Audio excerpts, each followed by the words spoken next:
Welcome to CEO Interviews, a production of Agoracom, in which we take the time to speak with small cap executives about what's going on in the companies. With us today, happy to have him again, Paul Ghezzi, CEO of Kontrol Energy, trades on the CSE and the stock symbol KNR, and for our friends in the US, KNRLF, and for our friends in Europe, 1K8 on Frankfurt. Now, for those of you new to the story, that's going to be some of you because Kontrol Energy keeps bringing on a new audience.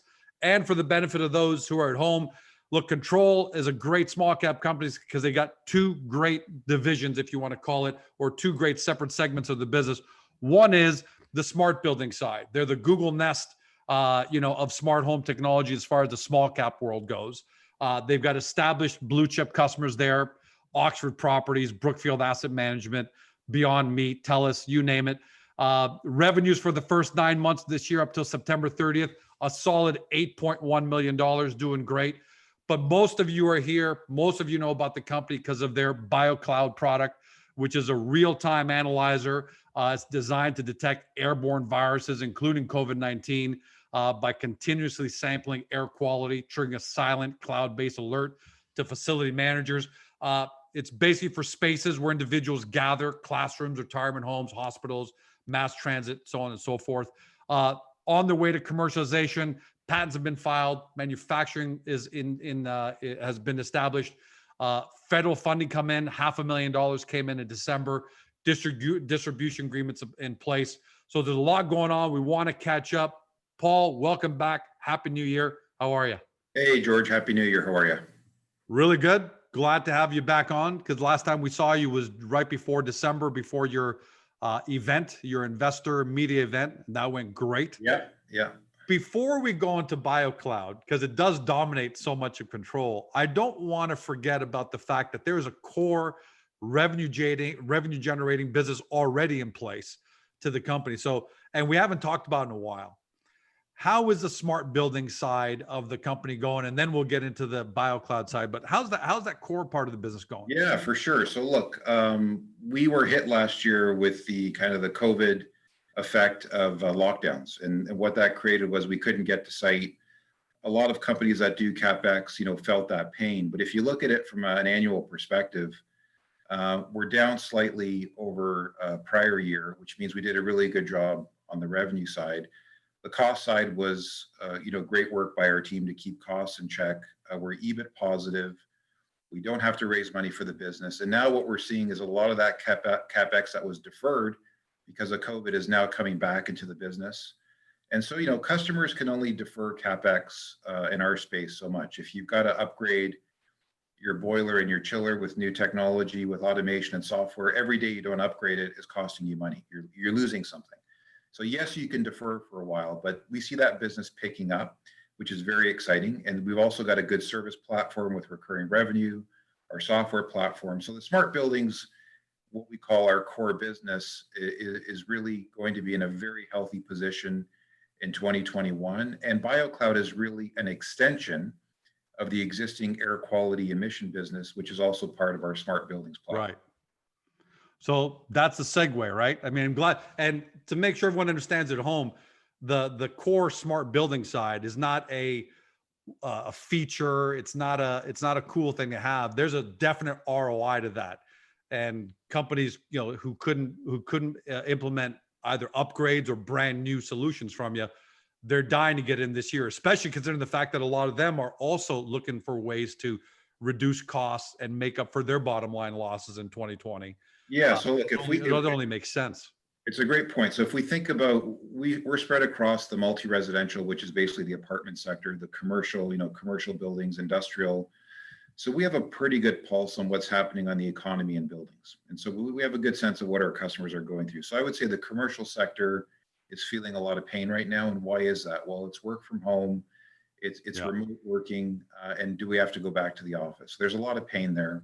The multi-res is slightly different because the pain points there are different, but multi-res is full.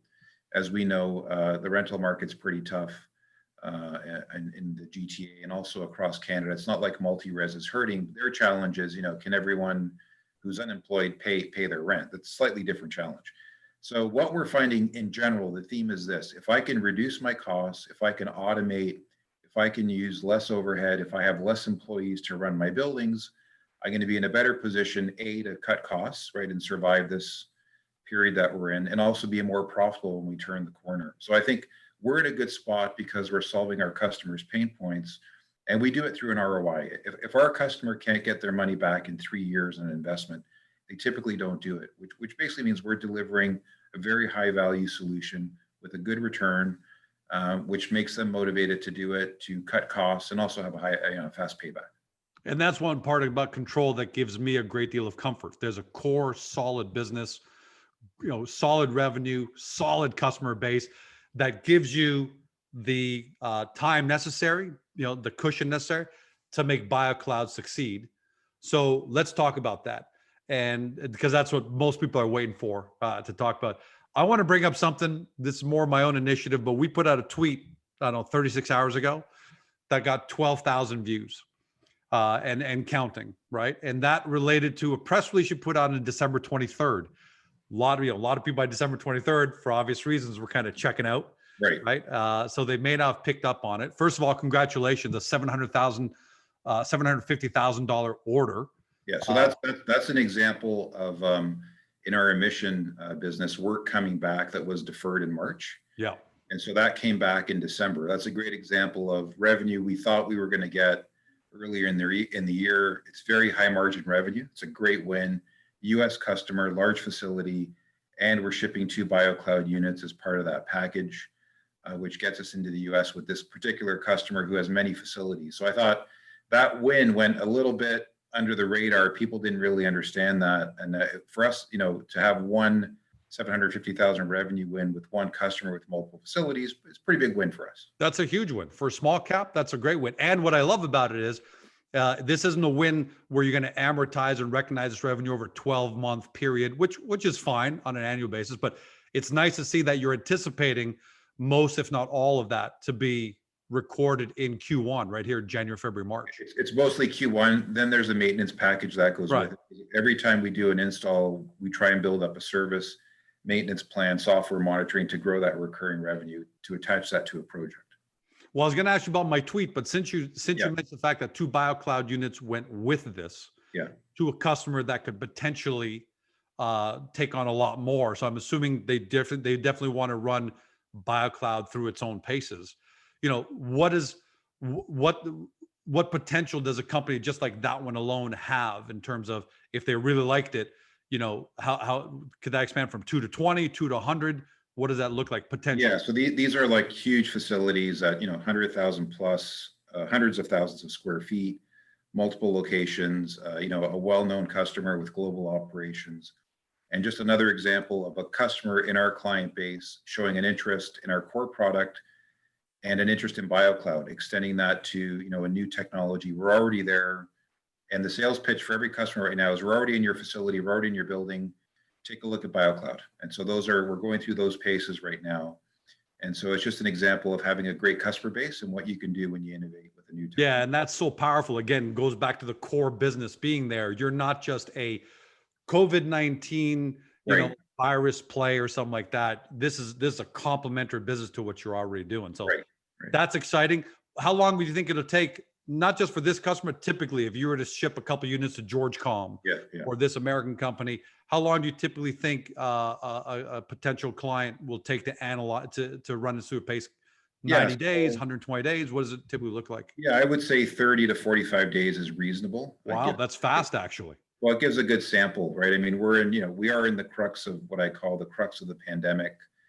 We can talk about vaccines and vaccine rollouts, but most customers that we talk to are not feeling comfortable that the vaccine is a solution for the next 9 months. Of course, long term, if you look out a year or 2 or 3, vaccines are critical to getting the economy back. But in between, and then what's the next pandemic next year or the year after? And so, we're kind of sitting in this interesting spot, right? And we talked about this earlier, where the entire media focus has been vaccine. And I think in some ways that's hurt us, but in other ways, what you discover when you go through that process is, well, okay, now that we're here and we can see the rollout, and we support vaccines, of course, but are there other technologies that can get the economy back to normal? And that's really the new conversation. So December was all vaccine. the new conversation in January is can we get back to normal with office space, with workspace, with transportation? And so we're part of those conversations, and we're super excited about 2021. Yeah, look, I think you'll agree, but I just want to throw it out there anyways. Look, we all are happy that a vaccine is coming. There's no doubt about that. But I just want you to confirm what I've been hearing, and I'm sure you've been hearing the same thing from my big real estate contacts, people I know all over North America, and who have massive facilities. The vaccine is not viewed as a panacea by any of them. First of all, just short term, and then you tell me if this is what you're hearing. Short term, it might take a year before enough people are vaccinated, enough time has gone through for it to really, really have an impact. Most of these facilities don't have another year. Right. They're already, on one leg, and they can't go through another year of people being afraid and at home. So they need to act faster.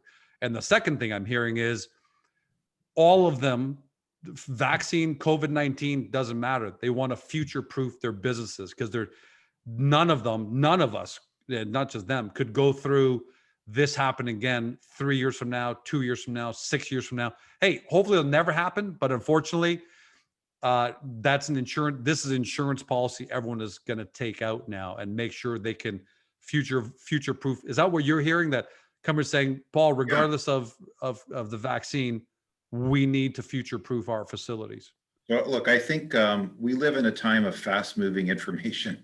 And so I think let's separate the market narrative of the vaccine trade, right? That's totally separate, because that was, sell this and buy that.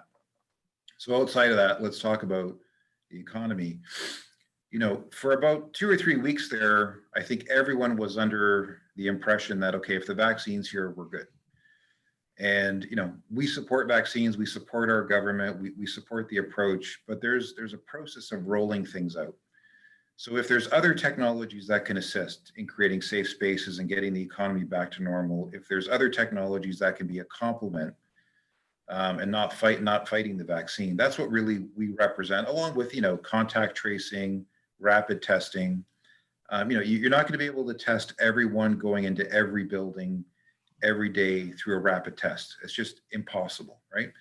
And maybe you're not going to have everyone vaccinated in a certain amount of time, but what if you have all these things working together? Yeah. And so where the conversation is with Kontrol is not negative, it's all positive about how do we add new technologies to our current infrastructure? And so now that's short term. On the long-term basis, no one was expecting this COVID-19, SARS-CoV-2. So the question is, what's the next one? What does this mutate into? And can viral detection infrastructure be part of every building? So the conversations we're having now is we're getting calls from HVAC companies, property managers, asset owners, and it's about viral detection infrastructure, which is a new language, a new conversation, right? And so I'm going to be corny for a minute, but I come from the school of hard knocks. So during my, paying for my own university, I used to work construction. And we would build these, huge retaining walls, and I was a member of the crew, right? And everyone loved it when the wall was built. But 80% of the work was building the foundation, right? So if you have a lousy foundation, the wall doesn't look great. So what we've been doing here, the really hard work since September, is building an amazing foundation for 2021. So what does that include? It includes conversations with government. It includes some government funding. It includes conversations with every ministry. It includes building a distributor network. These are not things you can do in a week or a month. They take a quarter, it takes some time. But once that foundation is built, you have a path now to accelerate and move forward. So we feel and we never make revenue projections. We're not forecasting anything. I can just tell you how we feel about the conversations, the meetings, the distributors. We feel very bullish on this year, and we're excited about how we can help and how we can be part of the solution, including vaccines, contact tracing, and all that wonderful stuff that we need to do to get back to normal, because that's what we all want. Yeah, and there's no doubt about the fact that BioCloud plays a role in that, and it's not an expensive solution for Georgecom developments because it's $12,000 a unit, or at least that's what you've talked about publicly. But that's a 10-year amortization. It's not like I'm buying it and I'm only going to have for 1 year. I'm going to have for 10 years. So I'm spending $1,200 a year effectively. Yeah. To have, even if I have 10 units, I'm spending $12,000 a year at the end of the day, how I'm amortizing it. So look, but the conversations we're having, I would say that's not a major roadblock, right? Not at all. I wouldn't think so. Because some people, only because we've seen that out there, that $12,000 sounds expensive. It's not when you have a massive facility and you can amortize over 10 years. It's nothing. Exactly. And so there's a couple of things we're working on. One, if we say to a customer, look, if there's multiple units, you're immediately into discounts, because the idea for us is to get our manufacturing costs lower. Secondly, the cost of the detection chamber and reagent, we're working very hard to lower that. And what that means is getting more global supply of the chemicals that create that reagent. So we're working very hard. We expect to lower that cost to make it the operating costs lower. And these are things that you do as you grow and mature your technology, right? And what's interesting is there's this kind of narrative that got created around control. And I don't know where it started, but it's really interesting that if this doesn't happen in 3 months, it's a fail. And That's great. I'm just going to interject for a second. That's crazy, right? The fact that you said earlier, we've been working hard for 3 months to build the foundation, to me is incredibly fast. It should take a year. Right. Well, I mean, if you really think about where we started, the really hard work was kind of that August to December where, testing's coming out and you're really building, you're going for it, right? So while it feels like 4 years, it's really been about 4.5 months to build that foundation. And to me, our story is going to be a very long and mature story. This is just the beginning. So things that we're working on that we don't want to talk about too much are other products. What can this morph into as a groundbreaking technology? And we're just at the beginning of it. So whatever that narrative is, however it was created, I don't know. It's not how we operate the business. And we're just super excited about the future, the conversations we're having. And that's going to translate into revenue over time, which, again, no forecast, no prediction. We're just building the business. And I think of this, I'm the longest term shareholder here, right? And we started this at 15 cents. Look where we are today. I mean, that has me super excited. And I think about where we're going in the future. And for the largest shareholder, you look pretty relaxed. Yeah, no, I'm very bullish, but again, day to day in the Canadian public markets, every day, and you and I joke about this, a day is like a week is like a month, and a month is like a year. And it's the nature of the beast, right? It's the way information gets processed today. But the way you build a business is over quarters and years. So we're very comfortable with the foundation and where we're going. We're excited. And we want to create value for all of our shareholders, right? And have big wins. So that's really what we're focused on every day here. Yeah, and I think that's a win. Look, I've seen some of that impatient talk in our Twitter streams a couple of times. We put out some about control. Most people love what we put out and they're really supportive of the company, but you occasionally get that person says, if they don't do it now, forget it. It's like, I think you're thinking about the stock price. You want to see the stock price at a number you've got in your head, and you want Paul to give that to you tomorrow. It doesn't work that way, right? As someone who's had, 400 small cap clients over time, and I understand how business works, man, I'm going to tell everyone at home, I don't have to tell Paul this, but you guys at home who don't understand it, to build the product, government funding, manufacturing in place, distribution agreements start, and in this short a time is diabolical, is unbelievable. So if you're impatient, you really need to understand how business really works. But with that foundation in place, and is it fair to say, Paul, is the foundation, I mean, you're always working the foundation, of course, but is it mostly in place? And do you think now 2021 is going to be the commercialization? Because I'm going to quote you in that press release, December 23rd, the part that I picked out, the $750,000 order was amazing. And people saw that. But the part that I picked out, and we're going to talk about this, is that Kontrol anticipates that distributors will require to maintain a minimum of 250 unit sales per year to retain their non-exclusivity distributor pricing. And your internal goal is to have 30 regional distributors established by the end of Q1, which is March. Right. I think that went over the heads of a lot of people who didn't pick that out. I'm going to do some math, but before we get into that, how confident do you guys feel that you're going to have that number or close to that number? Because that would be a tremendous number to have in place. So look, the way we look at it is, distributors don't want to distribute products they're not excited about. And why is that? Well, they want to make money.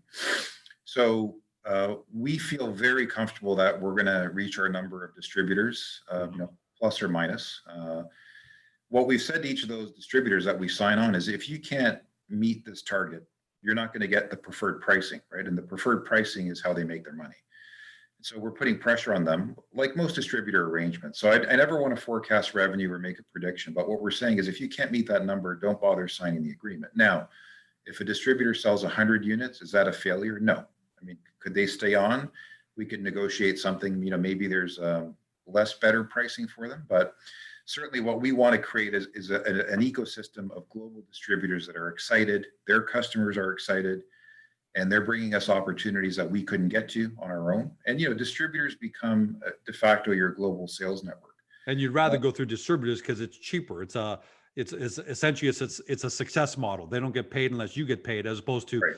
Kontrol having to invest $2-3 million to employ Right. direct sales force around the world. Right. You don't Right. know where that's going to end up. Yeah, so I think one thing that investors have really missed, and it's probably because this is the nature of small caps, is we're very frugal, right? We watch our pennies. It's the only way to have positive EBITDA and not burn up your P&L. So right now we don't get rewarded for, you know, spending excess capital. So if you're thinking about setting up a sales office in, you know, 15 different regions, well, there's $500,000 per sales office. That's what it takes. So that's what a distributor model does, is it creates a sales force. It takes that expense away from you. And what you're giving up is some margin, which makes a lot of sense for where we are today. So if you put all that together, you know, we feel very bullish about the distributor network we're building. And it's an area that I want to keep focusing on with my team to grow, to get into every region we can, and to have those distributors create, you know, success with their customers. But we're also a direct sales model for our customers. And Yeah, but that's already built in expense, right? You've already right. got that built in. That's right. So that's, you know, the bullishness for us comes from the fact that we see the core business accelerating this year. We see BioCloud launching, and we know the conversations we're having.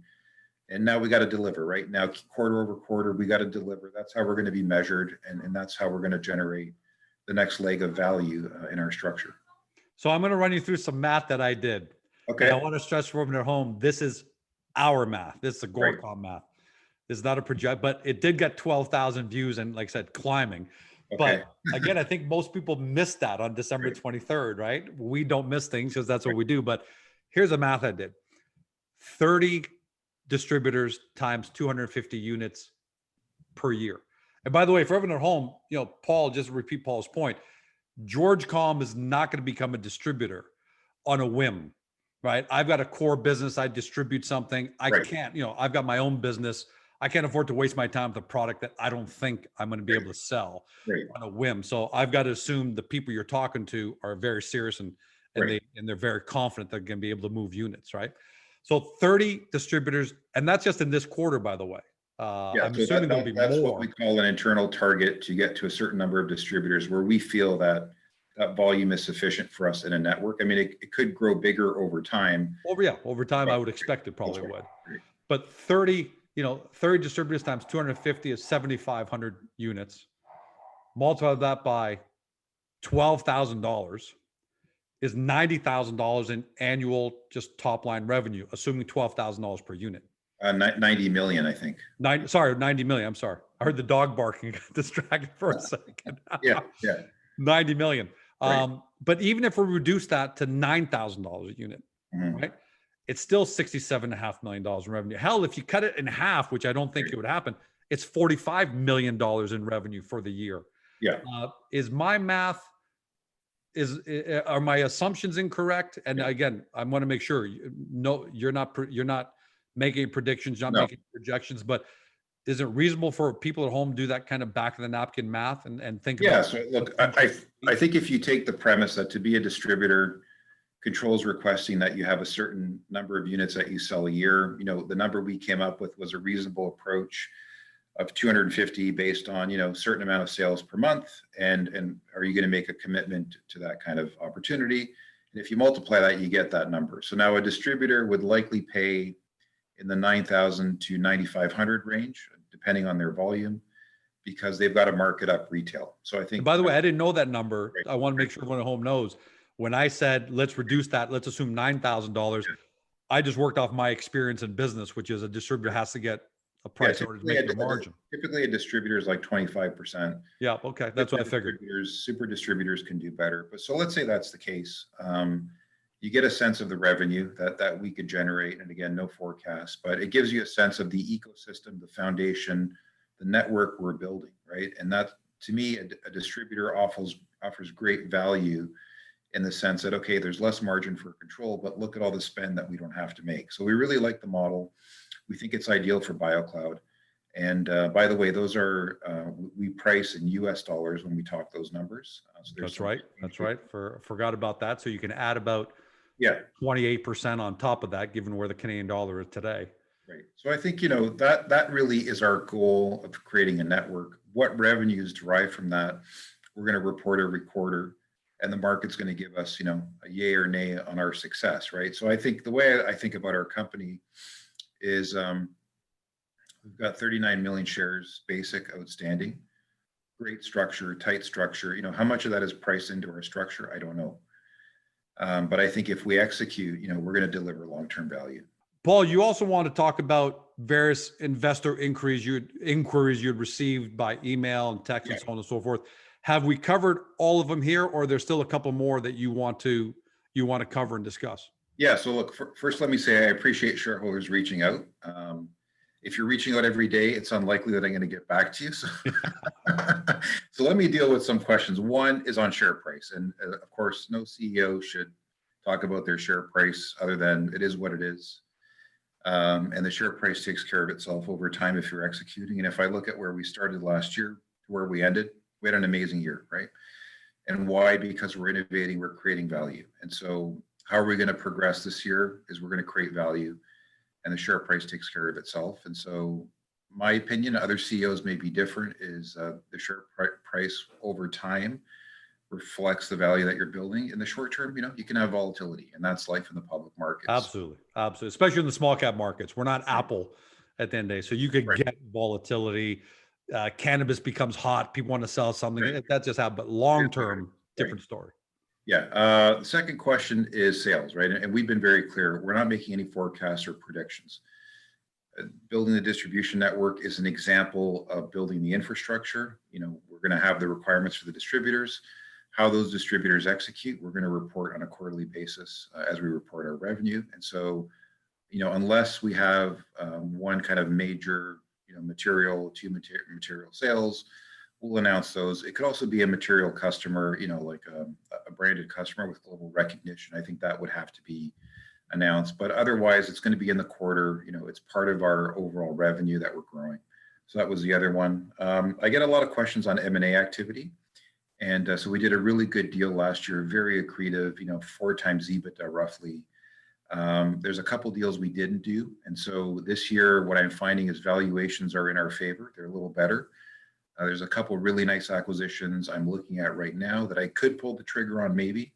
Just depends if I get my price and my synergies. But what's happened in the M&A market is, COVID's created a little bit of uncertainty, which creates a little bit better value. And I'm excited about the potential of, could we do a couple of deals this year to really accelerate and grow the core business? Because at the end of the day, the core business is about getting into more buildings. We do that organically and through acquisition. And I think there's one more here. The uplist. So we're working hard on our uplisting. It is a goal of mine to get that done. We don't control the timing or the pace. What we say about those is we'll announce news when we have it. We did add a new board of director. We announced that, an independent director. Why did we do that? Well, we're expanding our board, but we want 4 independent directors. We do have the US NASDAQ in our purview, and to get on the NASDAQ, you need a fully independent board. So we've removed one from management. We'll remove another from management in the future to get to our 5 independents. So, I like to lay really good foundations for business. I like to have a steady structure here where you're growing and you're doing it properly. And we're going quickly, but we're not rushing, right? And that's the way we build the business. So again, I'm happy with all the questions. I just can't answer them every day. So I want to take this opportunity to answer those that come up like routinely on a daily basis. Yeah. And I like what you say there, because what's the famous saying? Slow is smooth, right, but smooth is fast. Right. You go too fast, you end up running over stuff, and then you have to go back and clean it up. Right. And that's you want to be the tortoise at the end of the day, not the hare. Well, we want a strong foundation for the future, because our future is long and bright, and we're not cutting corners. We're building a proper business. We want this to be a much bigger business in the future. And all that takes strong foundation and doing things right. And, that's how we run the business. If folks don't like that, that's our style, right? I do, get some complaints about that, but it is what it is. That's how we build. And I don't think they're complaining about the business, Paul, Yeah. to be honest with you. I don't think they're complaining about the business. I think they're complaining about, and we're talking about the one in, the 3%, by the way, Yeah. because you have great shareholders. We see the sentiment. We do. They're really supportive. Great. But the 3%, I don't think they're complaining about the business. I think they're just complaining about the share price. They've got Yeah. these numbers in their head, Right. and they want a $10 share price or whatever they have in their head, right? We're not talking about share price here. I want to be clear about that. But they got this number, and they're blaming you for that number not being there right now, right? And that's just not the way the world works. But guys, always remember something. Think about all great tech companies that have been built. We're just going to use some names. We're not going to compare Kontrol to Tesla, but think about where Tesla was 5 years ago. Yeah. 6 years ago at a $50 share price, right? And look where it is today. Like, all great tech companies have to build their business the proper way. But Kontrol, you've got the core business, which is fantastic, which keeps the business nice and buoyant and viable, so you don't have to worry. And then you've got BioCloud, that just complete blue sky upside. So as long as you're someone who's realistic about why you make an investment, you shouldn't be impatient. Look, I'm sure Paul, as the largest shareholder of the company, would love it if all the massive sales and distributions were taking place right now, today, and big sales tomorrow, and the stock price went to $25. Who wouldn't, right? But that's just not the way the world works. But from a business point of view, you guys are laying down a great foundation. I would say we're a Q over Q, kind of build the business, show us the value. We had an amazing year last year, kind of a big return for Kontrol shareholders. I'm super bullish on this year and continuing that. And I think, one thing I'm super proud of, and I'll keep saying, is we've kept our structure intact. We have a very tight, sound structure, and it's going to pay dividends for all shareholders at a certain point in time. At a day-to-day basis, you can't really manage that. But if you've got a great structure and you're growing your business, that all comes out in the end. And we feel very, very proud of that structure, and we're going to continue to build into it, grow the business, uplist, become much larger. And that's the goal. I mean, that's every CEO's goal, is to create shareholder value and grow the business. And 2021 is going to be a good year for us.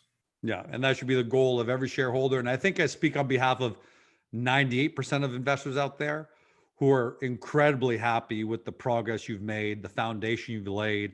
I mean, patents filed, manufacturing in place, federal funding, $500,000, distribution in place. I mean, you've just been knocking off the check marks one by one by one by one, as it could not have been any faster. If it could have been, I might be criticizing you and say, Paul, look, it's September of 2021 and you still don't have a real distribution network. You got George Com and 3 other guys. Right. Why are you taking so long? But this is January the 7th, 2021. You've knocked off every one of those. So on behalf of, I think, 98% of shareholders, really happy with how the business is being built.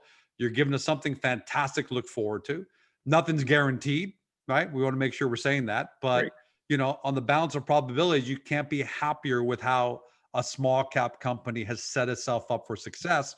Now, just like all growth companies, it just comes down to execution. Right. But given what you've done so far, there's reason to be optimistic about that. So how can anyone be unhappy at the end of the day? Agreed. I'm glad you agreed, because if you disagreed, that would really left me in a really tight spot there. But Paul, thanks for joining us, man. I know how busy you are. I know you get calls every single day. By the way, everyone at home, will announce something, but based on what Paul said earlier, getting a lot of email, a lot of text, a lot of inquiries. They can't keep up with them anymore on a one-to-one basis. We don't want investors to think that Paul and the gang are ignoring you guys, but they got to run a business. So they're going to activate their verified form here in the next few days on Agoracom. We're going to start driving investors onto Agoracom where it's verified. So that's Antonio, the IR guy. Paul himself will be there every once in a while, answering questions, providing some context, and most importantly, one-to-many, which means Paul can go in, read some comments, and then provide, broad-based answers saying, hey, here are the 3 or 4 things I want to address. Everyone sees the questions, everyone sees the answer, and most importantly, Paul gets back to run the business, because that's what we really want them to do. So make sure you get to Agoracom. If you haven't registered to post, register. It's free. There are no obligations. If you don't want to post and just read, well, just walk right in there and read, but keep your eye on it. And I think I'm going to say one last thing. When a company makes itself that accessible, then you have to infer an incredible amount of confidence from that. So make sure you look out for that. Paul, thanks for joining us, buddy. Really. All right, thanks. Take care. See ya. Everyone at home, you've been watching, or if you've been listening by podcast, to Paul Ghezzi, CEO of Kontrol Energy, trades on the CSC under KNR, in the US, KNRLF, and in Europe under 1K8. It's up to you to do your due diligence. If you're a new shareholder, if you've been around for a while, you've done it. Thanks for being here. But for new shareholders, new potential shareholders, two things to do: get to Agoracom, get to the KNR hub, read the profile section to really understand the company in layman's terms as to what it does. That's really, really important. Watch the videos we've done with Paul since the summer. Fantastic, informative videos, or listen to them while you're walking, and then get over to the Kontrol Energy website as well. Do your due diligence. Don't say we didn't tell you so. Have a great day. See you next time.